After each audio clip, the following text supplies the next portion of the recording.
Hey everybody, welcome to Rotter 2 Reef Saltwater Aquarium Care. New video every Saturday. Leia. Hey you little beast. Uh-oh, you're 1-year-old puppy dog. You're a big puppy. A little beast. Guarding your house. Okay, so thanks for tuning in and thanks for subscribing as always, everybody. How you doing? Every week on Saturday I do a video and it's about saltwater aquarium care, and it's a video journal for me to see how the tank is doing, and fish are doing great. And when I last saw you guys, oh, don't forget to check out the video description for all the gear that I use. You can read the reviews and purchase gear. Also a link to our Facebook group. Lots of great people in this group. If you need help with saltwater aquarium, this is a great place to be. So, last time I saw you guys, more than half of the rock was out of the tank. And now it's back in the tank. Why did I do it?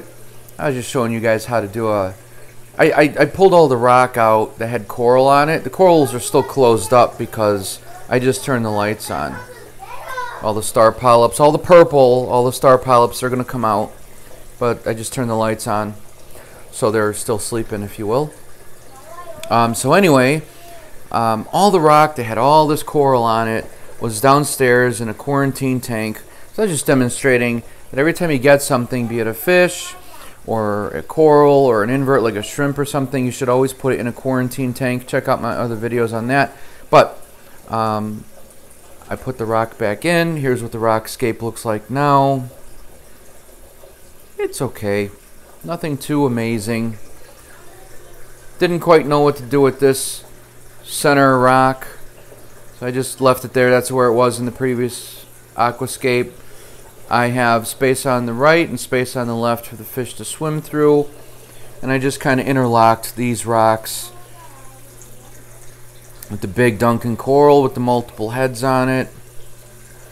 I want to get a coral to put on here, I think. I'm not quite sure what. But that's how everything looks. Everything was doing great. All the fish were doing great with very little rock. I had all I had in here for like 6 weeks or 3 weeks, whatever, was this, like, this rock, this rock, this rock, and the 2 small ones, and that's about it. And plenty enough beneficial bacteria to keep the nitrates, the ammonia in check. You don't want ammonia in your tank. Ammonia is the result of fish breathing and eating and going to the bathroom in the aquarium. Ammonia is bad, and bacteria in your tank is good because bacteria removes the ammonia. So everyone's doing good. So there's just a little update for you guys. Still no sand, still no sand bed. I'm fine with that. I may go with a sand bed later in the future. Not sure. But fish are doing really good.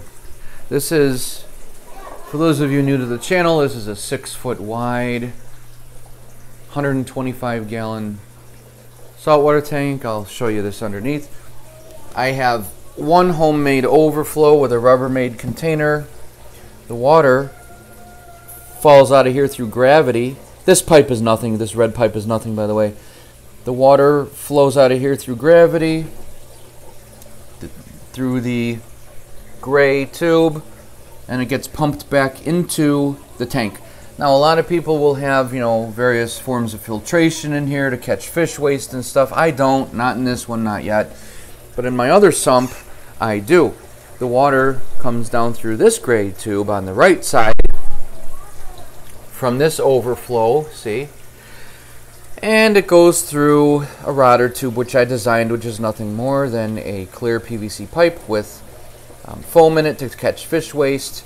And then the water is put into this sump, and the protein skimmer here gets rid of all the little bad things from the water. By bubbling the water, the solids stick to the bubbles, and the bubbles pop, leaving behind coffee. But you don't want to drink that kind of coffee, kids. And you're going to empty this cup out once every 4 days. You can adjust how much it skims out of the water. It skims the garbage out of the water. I've got it set so it gets up to about here in another couple days. So about once a week, actually, I empty this cup. I should turn it up a little more so it skims more, but I like it where it's at now. That's all I have. I don't dose anything in the aquarium. That's where we're at. I've got a mandarin in here somewhere. He's hiding out. But even with very little rock and no sand, there's plenty enough copepods for the mandarin goby to eat. I'm going to feed these guys in a little bit. But that's it for now. Thanks for watching the update. And I'll see you. What are you looking at? So I'll see you guys next time. Thanks for watching. By the way, the light that I'm using, you can see in the video description what I'm using. Love this light still. Totally love it. It's by Phoenix. It's just an LED light. It's got 2 switches. On, off for the blues. And the other side is on, off for the whites. As you can see, it lights everything up really nice. The corals love it. And I just sit it on top of the tank. No problem. These are here from when I had the T5 lighting, which I'm going to be selling. And now I keep them here because when I do a water change, I just simply use a zip tie to connect the light up here temporarily so I can see what I'm doing when I'm doing a water change and vacuuming. And then when I'm done, it just sits back on top of the tank. Alright guys, I'll see you next time. Have a great weekend.